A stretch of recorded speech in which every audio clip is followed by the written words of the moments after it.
Olá galera, professor Wagner do Física Agora Vai, seu canal de Física aqui no YouTube. Tudo bem? Tudo tranquilo com você? Seja bem-vindo, você que está chegando agora e você que já está acompanhando o nosso extensivo, muito prazer também em tê-lo conosco, beleza? A gente está indo já para a nossa terceira semana de aulas, parabéns que você que está acompanhando nosso curso, beleza?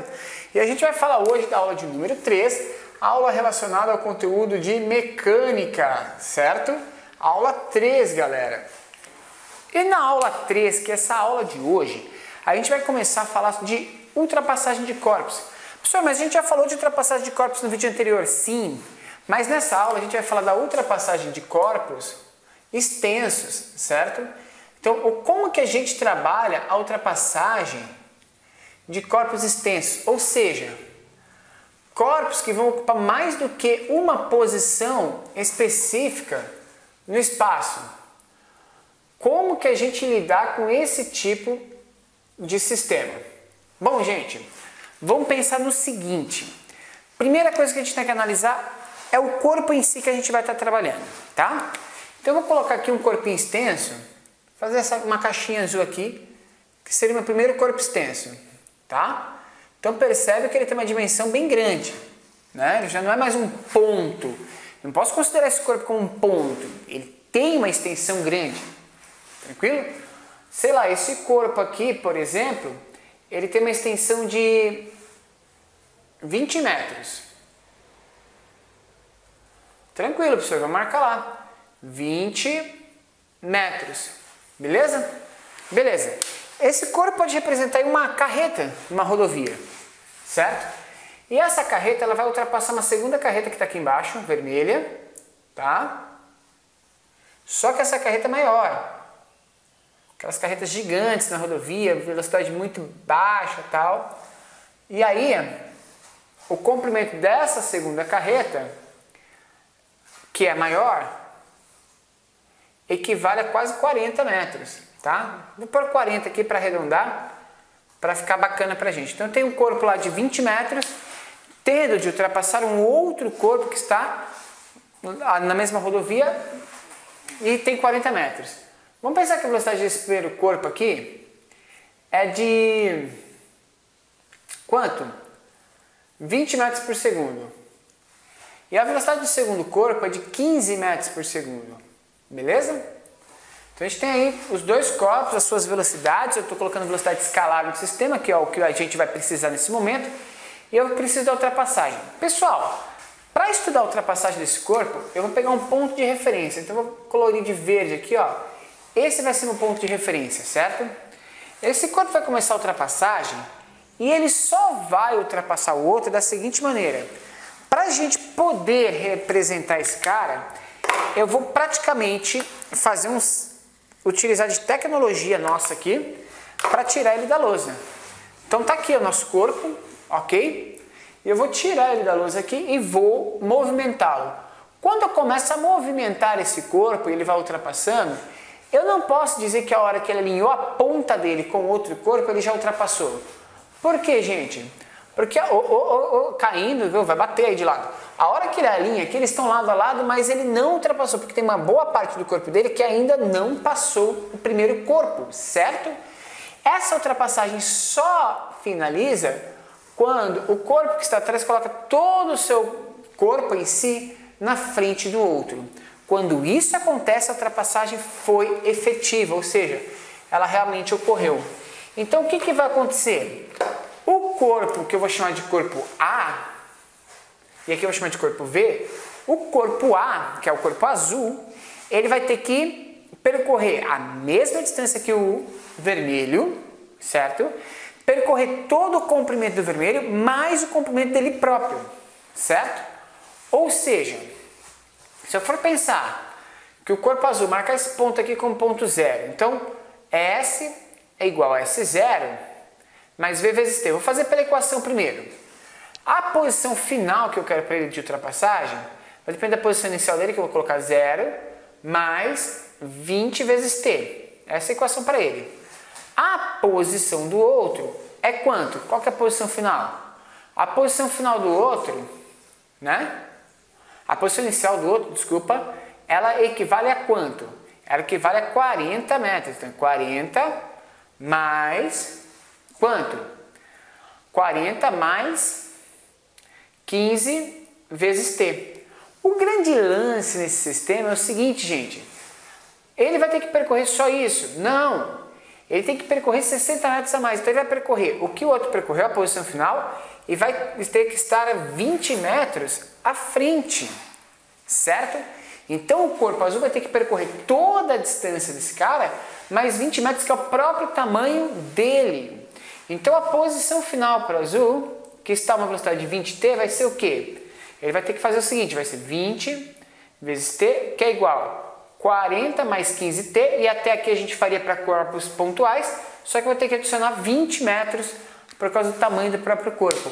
Aí sim eu vou ter todo o deslocamento. Isso aqui vai ficar 20 vezes t menos 15t é igual a 40 mais 20. 20 menos 15 dá 5t, que é igual a 60. Logo, o tempo desse deslocamento seria 60 dividido por 5, que vai dar um tempo de 12 segundos. Então ele leva 12 segundos para fazer essa ultrapassagem. Mas, professor, fica meio confuso analisar desse jeito. Fica mesmo. Então como que a gente pode trabalhar? Como a gente já falou anteriormente, a gente pode trabalhar com velocidade relativa. Qual é a velocidade relativa desse sistema, gente? A velocidade relativa desse sistema é uma velocidade de aproximação, onde eu vou ter 20 menos 15, porque eles estão indo na mesma direção e sentido. A velocidade relativa aqui é de 5 metros por segundo. Ponto final. Qual que é a variação de espaço que ele vai ter que fazer para ultrapassar? 40 mais 20. Ele vai ter que percorrer um espaço total de 60 metros. Ora, logo o tempo desse sistema é a distância dividido pela velocidade, que dá os 12 segundos. Fica muito mais simples se a gente trabalhar o problema por velocidade relativa. Essa é a noção inicial e importante que a gente tem no estudo de ultrapassagem de corpos extensos. A gente fez dois corpos extensos, um ultrapassando o outro. A gente poderia ter outras aplicações, como por exemplo, um corpo ultrapassando um túnel, né? Eu poderia ter feito um túnel aqui. Vamos ver se eu consigo desenhar um túnel aqui para você. Tem um túnel de 200 metros, sei lá. E eu quero que um corpo adentre esse túnel, um corpo de 20 metros. Ele vai entrar nesse túnel, ok? Com uma velocidade de 10 metros por segundo. O corpo em si tem um comprimento de 30 metros e o túnel em si tem um comprimento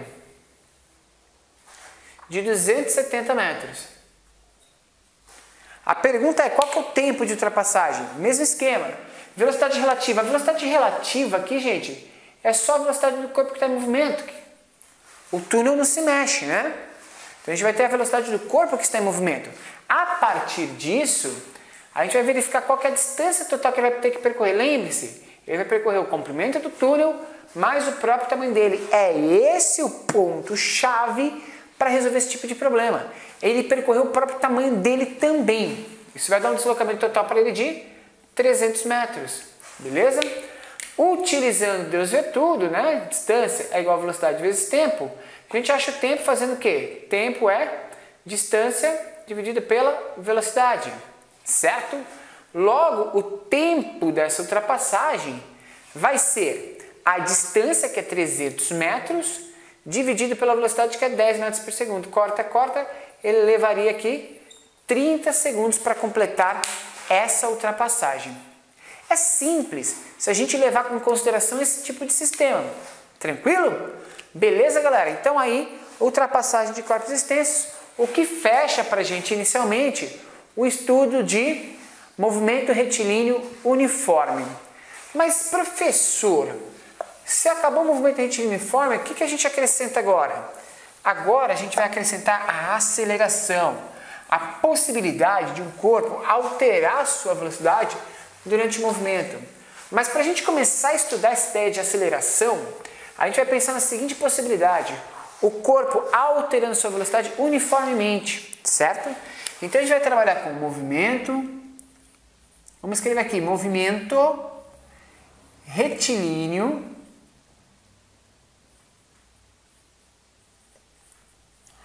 uniformemente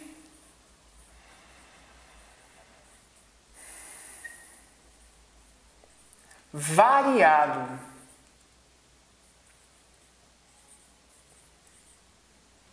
O que a gente pode chamar de MOVE. Movimento uniformemente variado, tá? Normalmente a gente exclui o retilíneo ali, mas a gente sabe que é em linha reta. Então a gente está vendo o principal movimento acelerado, ou seja, a base de todo movimento acelerado, certo? Gente, quando a gente fala de movimento retilíneo uniformemente variado, a gente está falando da possibilidade de um corpo acelerar, tá? Quando um corpo acelera em si, ele vai ter uma variação de velocidade de acordo com a variação do tempo. E essa variação de velocidade ela é constante, certo? O que a gente quer trazer para você quando a gente fala uniformemente variado é que a aceleração vai ser sempre a mesma, ou seja, essa velocidade varia o tempo todo com a mesma intensidade. Tranquilo? Lembrando que a velocidade é metros por segundo e o tempo é segundo. Então a gente vai ter metros por segundo, o que vai dar para a gente como unidade de medida metros por segundo ao quadrado. E guarda isso no seu coraçãozinho. Toda vez que você vê essa unidade metros por segundo ao quadrado, a gente está se referindo a sistemas com aceleração, a unidade de aceleração, certo? Pessoal, sendo a aceleração a variação da velocidade, que é a velocidade final, menos a velocidade inicial, dividido pelo tempo, a gente consegue já de cara aqui, inicialmente, descrever uma equação direta que permite a gente determinar a velocidade do corpo quando ele tem esse tipo de aceleração. A velocidade final de um corpo é igual a V0, que é a velocidade inicial, mais a aceleração vezes o tempo, função horária da velocidade. É importantíssima essa função, função horária da velocidade. O que essa função diz? Essa função diz o seguinte, que a velocidade, lembra que ela parece uma equação de uma reta, ela lembra aquela equação do sorvete que a gente fez há pouco, que o gráfico dava sempre uma reta. Eu vou escrever ela aqui em cima, S é igual a S0 mais VT. Olha como que elas são parecidas, certo? E como o gráfico dessa de cima dava sempre uma reta, o gráfico da de baixo também vai dar sempre uma reta. Ou seja, se a gente for fazer a construção gráfica nesse tipo de sistema, ok? Toda função pode ser representada graficamente. E a gente vai fazer um gráfico aqui, utilizando os dois eixos. No eixo das abscissas sempre a variável independente, no eixo das ordenadas a variável dependente, ou seja, a velocidade depende do tempo de aceleração que a gente tem no sistema, e isso vai dar sempre uma reta, certo? Cara, e essa reta tem muito a falar pra você. Presta atenção. Por quê? Quando eu represento isso aqui como uma reta, essa daqui seria a minha velocidade inicial, esse ponto aqui representa a minha velocidade final. Ok? A inclinação dessa reta, ou seja, se eu representar uma linha horizontal aqui e verificar o ângulo de inclinação, a gente tem imediatamente que a tangente de alfa, a tangente do ângulo de inclinação desse sistema, é a própria aceleração, que vai ser o quê? Que vai ser a variação da velocidade pela variação do tempo. Mas tem mais nessa reta, cara, tem mais coisa aí que é importante para a gente saber. O que mais, professor? Essa reta aqui, ela traz para a gente a informação do seguinte, se eu observar essa reta a partir da área do que o gráfico forma aqui, ou seja, se eu fizer o estudo da área em si, abaixo dessa reta, ok? O que a gente vai ter de informação? Uma informação muito importante. Se a gente fizer a área desse gráfico, essa área representa para a gente nada mais, nada menos do que o deslocamento do corpo. A área é igual ao deslocamento. Então você percebeu como que é importante um gráfico como esse? Através de deslocamento. Através de um gráfico como esse, gente, a gente tem algumas informações que são imprescindíveis aqui, ó. Você está vendo aquele trecho da luz ali? E eu estou dizendo para você o seguinte, ali só com aquele gráfico você consegue determinar que o ângulo de inclinação da reta determina para a gente, inicialmente, a aceleração do sistema. Então, quanto mais na vertical tiver aquele sistema, mais acelerado será. A gente consegue analisar pela área do gráfico o deslocamento do corpo. E a gente pode fazer comparativos de quanto de velocidade teria nesse sistema, certo? Tudo isso através da função horária da posição, ou melhor, da velocidade que determina para a gente, cria esse gráfico aqui para a gente, certo? Só para a gente finalizar, a área do gráfico ali, como que a gente calcularia? Isso vai dar a área de um trapézio, que é a velocidade final mais a velocidade inicial, ok? Vezes a altura do gráfico, que é o tempo, dividido por 2. Esse seria o deslocamento. Ou seja, aqui já tem uma outra sacada em todo tipo de movimento retilíneo uniformemente variável. Por quê? Porque V mais V0 dividido por 2, nesse caso aqui é a velocidade média, ok? Que é a média das velocidades. Professor, mas você disse antes que velocidade média e média de velocidade são coisas diferentes. Sim, mas nesse caso não é. Sabe por quê? Porque nesse caso a taxa de aceleração, a taxa de aumento dessa velocidade é sempre constante. E se a taxa de aumento da velocidade for constante, esses caras se equivalem. Beleza? Mas se você não souber essa relação e você quiser partir para outra equação, a gente também tem, né? Equação horária da posição. Então a gente tem uma outra equação, a segunda equação desse tipo de sistema, que permite a gente encontrar posição no corpo no movimento retilíneo uniformemente variado. Como que a gente faz? Bom, num tipo de sistema como esse, a gente vai ter um corpo na sua posição inicial, se deslocando em linha reta, atingindo em determinado momento uma posição final. Porém, ele vai ter uma variação de velocidade durante todo o sistema. Ele parte com uma velocidade inicial, mas chega aqui com uma velocidade final completamente diferente, por causa da aceleração que ocorreu durante todo o intervalo de tempo. Isso permite a gente criar uma nova equação de posição, que fala o seguinte: a posição final de um corpo é a sua posição inicial, mais a sua velocidade inicial vezes o tempo. Se a gente parasse isso aqui, é sorvete, que é exatamente a equação do movimento uniformemente variável. Mas aí a gente vai adicionar a parte da aceleração. A taxa de aceleração desse corpo, em função do tempo ao quadrado, permite que a gente tenha um deslocamento um pouco maior. E aí a gente vai ter essa equação aqui, beleza? Ou seja, posição final do corpo é igual à sua posição inicial mais a sua velocidade vezes tempo, que é um deslocamento, mais a taxa de deslocamento, que é a aceleração, vezes tempo ao quadrado dividido por 2, beleza? Normalmente a gente chama essa equação aqui de vovó à toa e essa aqui de sorvetão, né? São frases que a gente tem para guardar aí essas equações que são um pouco cabulosas, tá? Eu vou explicar aqui para você, vou colocar aqui, ó, a legenda, tá? S é posição final,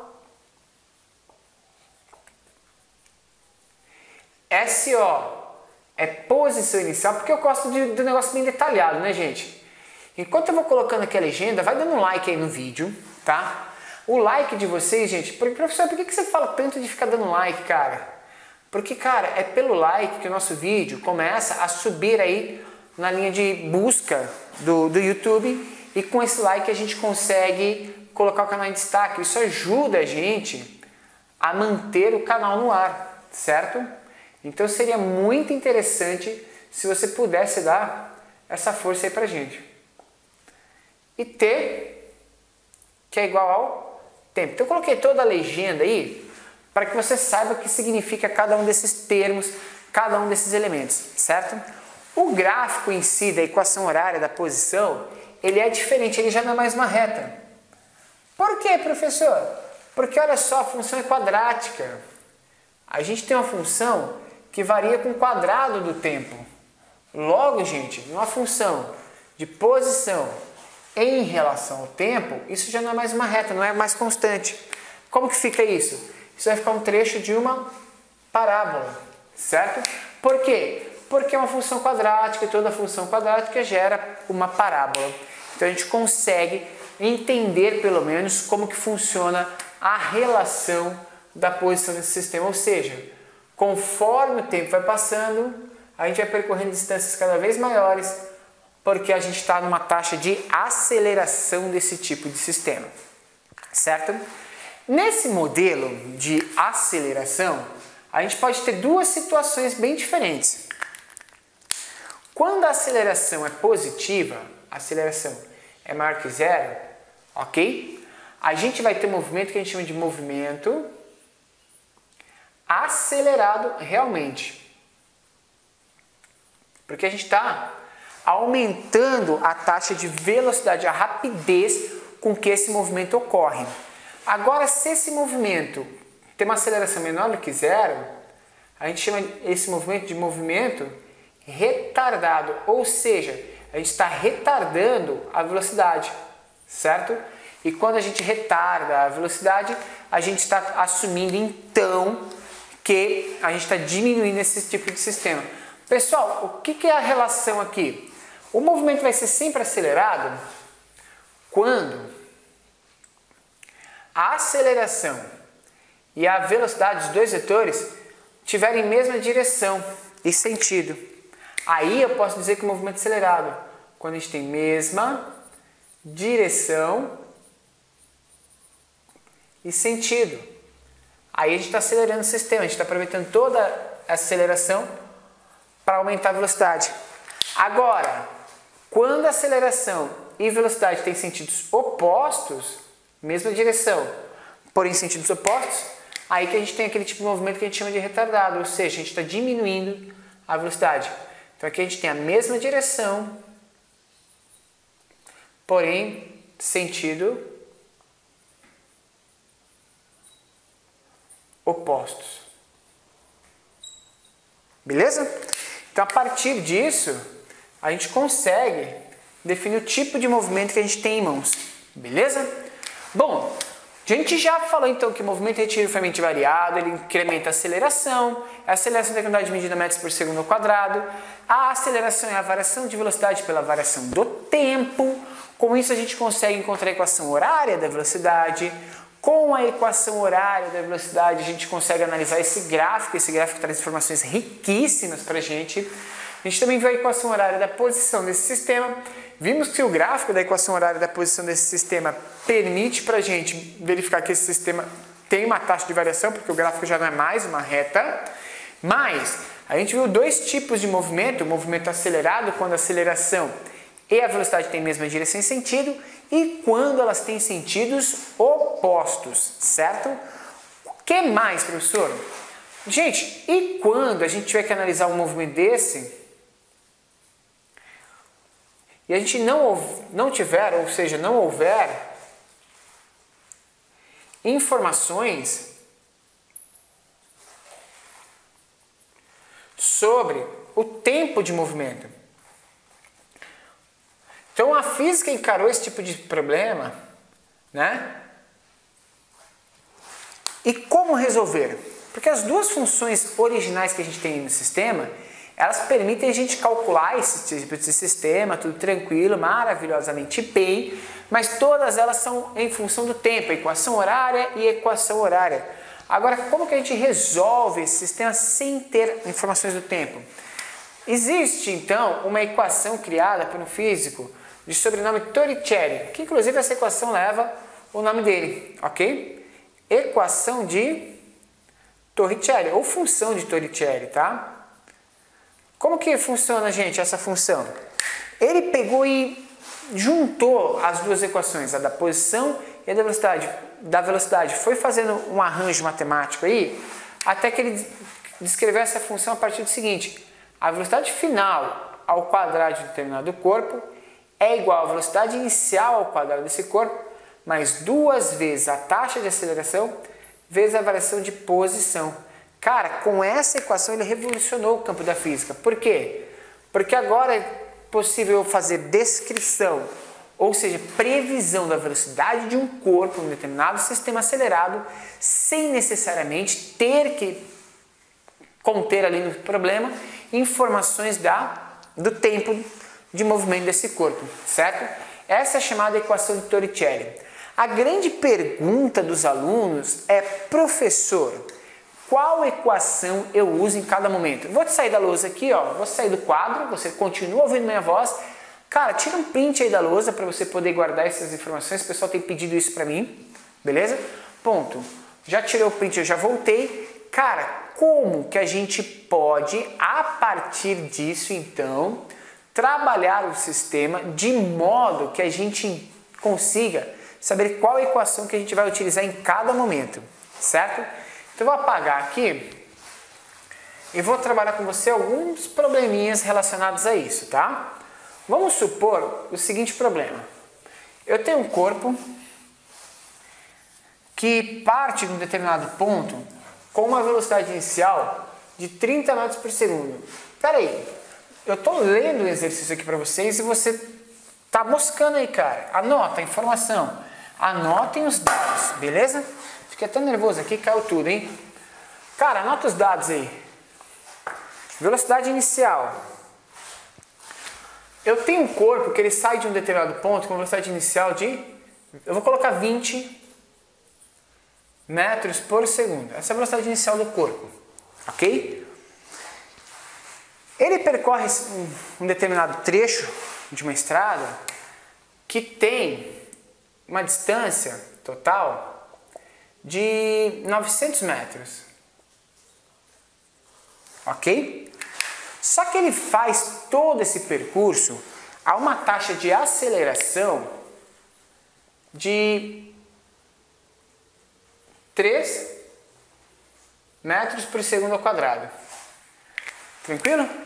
A minha pergunta é: qual a velocidade final desse corpo? Então, ó, peguei uma questão aí bem simples, tá? Tem um corpo que partiu com velocidade inicial, teve um deslocamento, aceleração, e eu pergunto para vocês a velocidade final. Tem tempo? Não tem. Se não tem tempo, a gente vai utilizar Torricelli já direto. Velocidade final ao quadrado é igual a velocidade inicial ao quadrado mais 2 vezes A vezes ΔS. Beleza? Eu quero saber a velocidade final desse corpo ao quadrado. Qual que é a velocidade inicial dele? 20. Então vai ficar 20 ao quadrado. Mais 2 vezes a aceleração dele, que é 3, vezes a variação de posição, que é 900. Então a velocidade dele ao quadrado é 400, mais 2 vezes 3 dá 6, 6 vezes 900. 9, 18, 27, 36, 45, 54, vai dar 5.400 metros. Então a velocidade ao quadrado dele vai ser de 5.800 metros. Logo, por segundo. Logo a velocidade dele vai ser 5.800 metros por segundo na raiz, ok?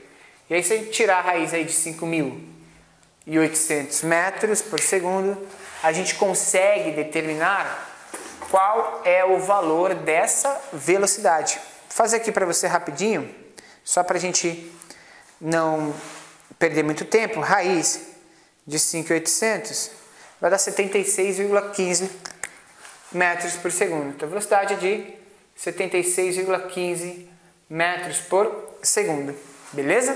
Então é um exercício bem tranquilo da gente fazer. Outro problema, vou fazer um problema clássico aqui, tá?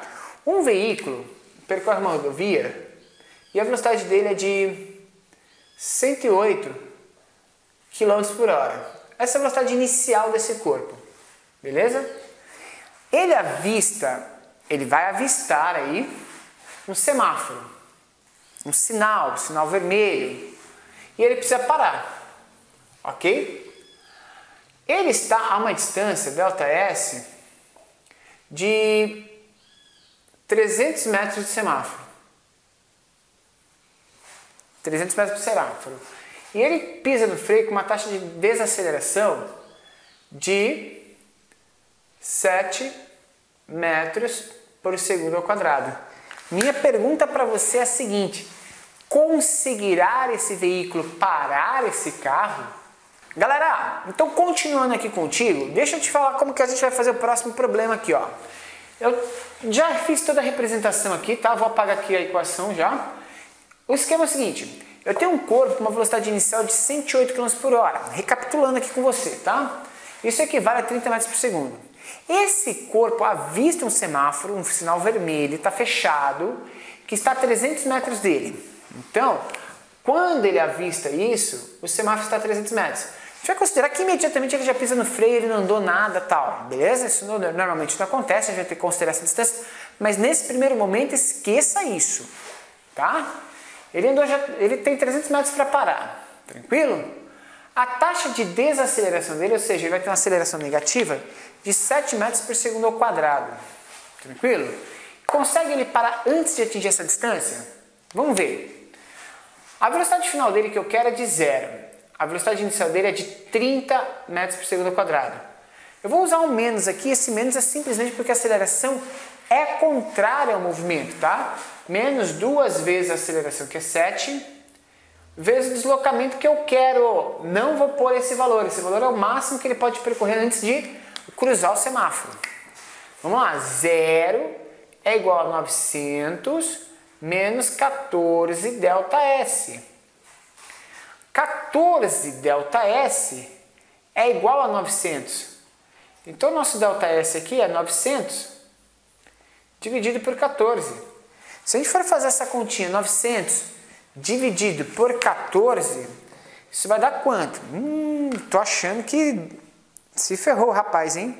900 dividido por 14, ele precisa de... É isso?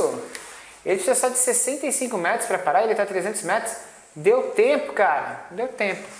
Beleza? Ele tinha 300 metros para fazer essa frenagem. Ele precisou percorrer só 65 metros. Aí eu pergunto para você, quanto tempo ele demorou para parar? Quanto tempo? Cara, se eu estou perguntando tempo para você, aí você pode assumir qualquer equação que tenha tempo. Pode ser equação horária da posição ou equação horária da velocidade. Se for pela velocidade, V igual a V0 mais AT. Ele atingiu a velocidade final de 0. A velocidade inicial dele era 30. Menos 7 vezes T. Olha que simples. 7T é igual a 30. T é 30 dividido por 7. Se a gente fizer aí 30 dividido por 7, a gente vai atingir o valor aí de quanto? 4,28 segundos. Ou seja, ele precisa de 4,28 segundos para conseguir parar. Tranquilo? Beleza? Então é isso, galera. A gente consegue resolver alguns problemas relacionados à taxa de aceleração e desaceleração do sistema a partir destes modelos, que a gente chama de sistemas padrões de movimento retilíneo uniforme, utilizando aí nesse caso as equações de movimento, tá?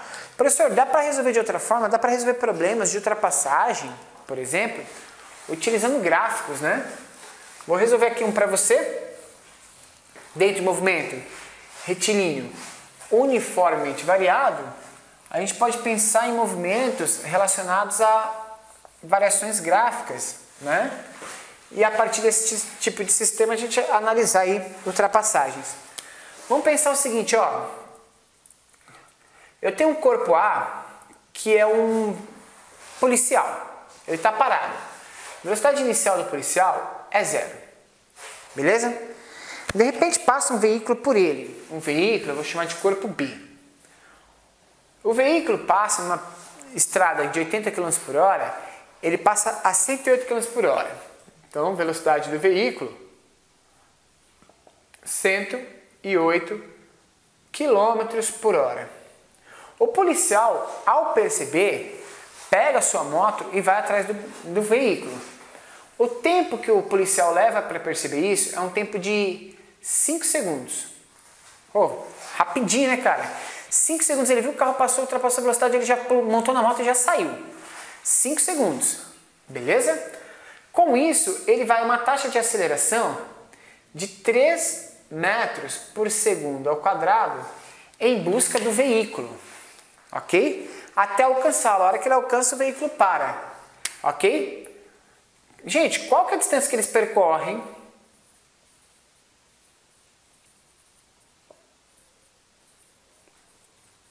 E mais, além de saber qual que é a distância que ele percorre, eu quero saber de vocês o seguinte: quanto tempo leva para ele conseguir alcançar o veículo? Tá? Então eu quero saber qual a distância percorrida e o tempo para essa ultrapassagem. Bom, se a gente fizer esse tipo de sistema assim, ó, vou fazer graficamente, tá? Primeira coisa que aconteceu,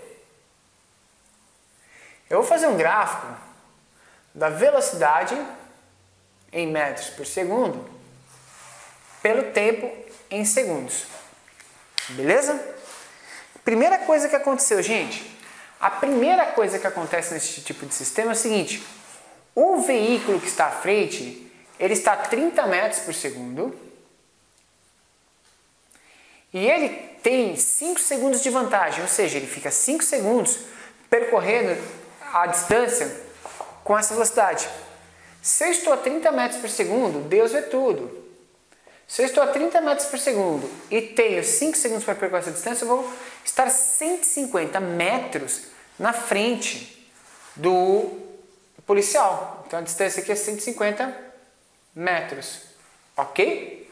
Tranquilo? 30 metros a cada 1 segundo, o policial levou 5 segundos para reagir à situação, o corpo já está 150 metros na frente dele. A partir daí, o que vai acontecer? O policial vai com uma velocidade constante lá acelerando, partindo de zero, né? Vamos fazer aqui. O policial parte de zero e vai acelerando, enquanto o veículo que está sendo perseguido, ele continua com velocidade constante. Então essa daqui seria a velocidade constante dele, que são os 30 metros por segundo, e aqui é o policial, que ele vai ter que ultrapassar esse corpo num determinado momento. Ok? Se a gente for analisar graficamente esse sistema, a gente vai ter que achar um intervalo de tempo em que a distância percorrida pelo veículo, que é dado pela equação 30 vezes t, mais os 150 metros que ele tem de vantagem, tem que ser igual à distância percorrida pelo policial, que é a velocidade inicial, que a gente já sabe que é zero, mais a velocidade final que a gente não sabe, dividido por 2 vezes o tempo. Beleza? Então é essa a situação que a gente tem nesse tipo de problema. E a gente poderia resolver por aí esse sistema, né? Isso aqui ficaria 30t mais 150 é igual a V0 mais VF, mas aí o V0 já pode cair fora, né? Então a gente vai fazer só que VF sobre 2 vezes T. Só que, gente, eu posso excluir esse 150 aqui da história por enquanto. Eu já sei que foram 5 segundos a mais, então tá tranquilo. O que a gente vai pensar? A gente vai pensar que o policial começou a andar só depois desses 5 segundos e tá tranquilo. Quanto tempo que o policial leva para percorrer a mesma distância que o cara percorreu aí? Quanto que vai dar? A gente vai fazer o seguinte, ó, 30t é igual a VF vezes t sobre 2. Corta t com t, eu sei que a velocidade final que o policial tem que atingir é de 60 metros por segundo, ok? Quase 200 por hora, tranquilo? Quando ele atingir mais ou menos essa velocidade final, a gente vai conseguir ter ultrapassado esse veículo. Tranquilo? Fazendo isso, eu jogo na equação do policial lá e descubro qual que é a distância total percorrida por ele dentro desse sistema. Certo? A gente pode pensar nessa possibilidade. Uma outra forma de resolução, que daí nesse caso que eu acho que é mais tranquilo mesmo, é se a gente fizer o seguinte: a distância percorrida pelo veículo é V vezes T. A distância percorrida pelo policial, ou seja, o delta S do policial, é a V0T mais AT quadrado sobre 2. Certo? Gente, a velocidade inicial dele é 0. Esse cara aqui vai ser a velocidade dele, que é 30 vezes o tempo. Só que aí a gente vai jogar o 150 junto aqui. Vai ficar 30t mais 150 é igual a aceleração, que é 3 vezes t ao quadrado dividido por 2. E com isso a gente vai chegar numa equação de segundo grau. Através dessa equação de segundo grau, a gente descobre a relação de ultrapassagem. Isso aqui vai ficar assim, ó. Terminando aqui contigo, ó, 1,5t² menos 30t, eu vou organizar isso aqui com uma equação de segundo grau, menos 150 é igual a zero, ok? Faz Bhaskara aí, ó. Se você quiser fazer por soma e produto, você pode fazer. Eu vou fazer aqui por Bhaskara, rapidinho. Pá, pá. Vamos achar o delta. Delta é b², que é 30 ao quadrado, menos 4 vezes o a, que é 1,5, vezes c, que é 150. Negativo. Delta vai ser 900. 4 vezes 1,5 dá 6. 6, né? Vezes 150. 6 vezes 100 dá 600, vezes 50 dá 300, vai dar mais 900. Delta é 1.800. Show, cara. Se o nosso delta vale 1.800, a gente vai fazer aqui menos b, mais ou menos a raiz de delta, sobre 2a, vai dar exatamente o que a gente está procurando. Isso aqui vai ficar 30, mais ou menos a raiz de 1.800, dividido por 2 vezes o a. E quanto que vale o a? 1,5, então vai ficar 2 vezes 3. 5 dá 3. Então isso aqui vai ficar... Só vou tirar aqui a raiz de 1.800 pra gente finalizar esse problema, tá? Raiz de 1.800 dá quanto? Raiz de 1.800 dá 42,4. Então eu tenho que 30 mais 42,4 dividido por 3, ou 30 menos 42,4 dividido por 3. Na equação de baixo eu já sei que isso é um tempo negativo, e tempo negativo não rola. A gente já elimina. Isso vai ficar, por fim, 72,4 dividido por 3. E 72,4 dividido por 3, isso vai dar, só para a gente finalizar aqui essa aula, vai dar 24,1. Então quer dizer, o tempo de ultrapassagem é de 24,1 segundos. Se você fizer lá pelo gráfico, você vai chegar praticamente no mesmo tempo. Tranquilo? A ideia é essa, que qualquer caminho leve à mesma solução. Tranquilo? Gente, eu demorei para resolver esse exercício, discutir passo a passo contigo. Ele não é tão difícil você pegar o modelo e o jeitão de fazer ele. Tranquilo? Espero que você tenha entendido essa aula de movimento retilíneo uniformemente variado. Se você curtiu, dá um like, compartilha, deixa nos comentários o quanto que você gostou dessa aula. E, gente, divulga as nossas aulas, beleza? No primeiro vídeo a gente já ultrapassou 1000 visualizações, mas depois o número de visualizações nos vídeos posteriores do extensivo está caindo. Isso não pode acontecer, cara. Você precisa continuar comigo. A gente precisa continuar mantendo esse curso em foco. Então continua conosco que eu garanto para você que você vai ter sucesso. Não esqueça que na descrição desse vídeo nós temos tudo o que você precisa para que você possa acompanhá-lo, além da nossa lista de exercício, beleza? Um grande abraço, galera. Foi um prazer dar essa aula para você. Espero que você tenha curtido. Até a próxima. Valeu. Tchau.